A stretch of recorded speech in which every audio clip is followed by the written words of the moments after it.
Hello, good morning po. Papuligan na po ako sa alaga ko. Ito po yung kanyang sabon, Madri di Cacao, para sa kuto. Anti-kuto. Hindi na. Lalagay ko lang po siya dito sa tubig. Tapos lagay ko ng sabon. Yan. Para mawala ang kuto. Ay, wala pa po. Ayaw daw po muna, kuya. Naligo na kami ni Harper. Ay, pagmalikot ah.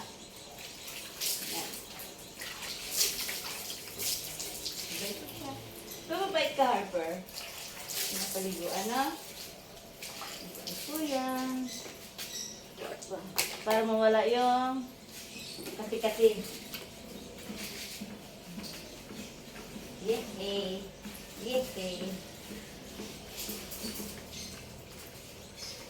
Para mabango si Harper.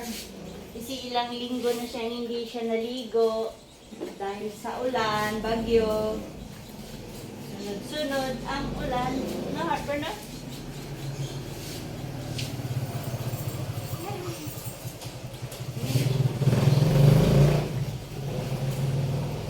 Kaya siya nakakulong kasi nangangagat siya. Ang dami na po niyang kinagat. Yes. Kaya nakakatakot siya. Kaya yung magnanakaw. Takbo. Pag si Harper na. Di ba na? Harper na?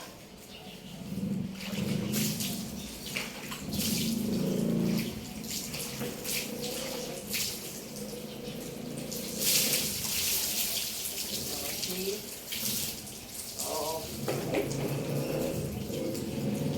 Yeah.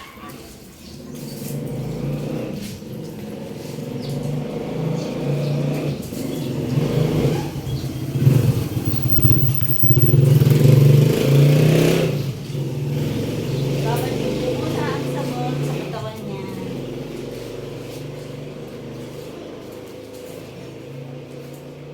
Yan, nakababad muna.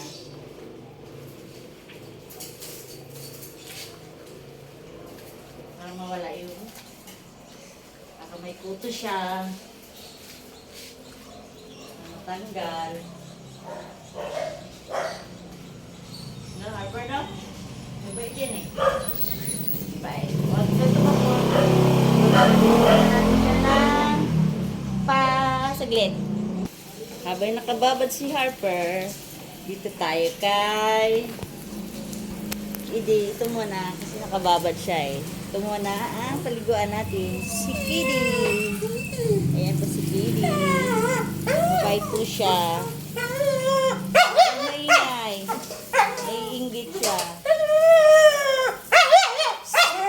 Harper. Ayan ang ingay nyo. Gusto niya siya lang. Selosa kasi to, selosa.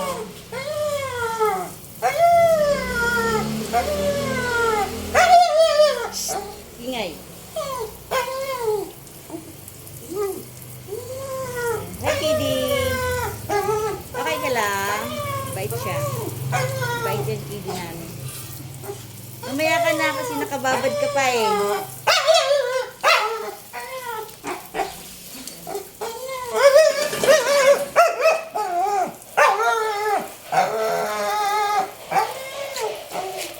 Wala, wala na. Inapakan mo na tayo. Sige, ikaw na. Ay. Hindi na maligo eh. Nagkalap siya, nagkalap. Napakan niya ng tae niya. Kasi gusto niya siya naman. Oh, sige. Wow! Wow! Sige. Silosa kasi to eh. Gusto niya siya lang.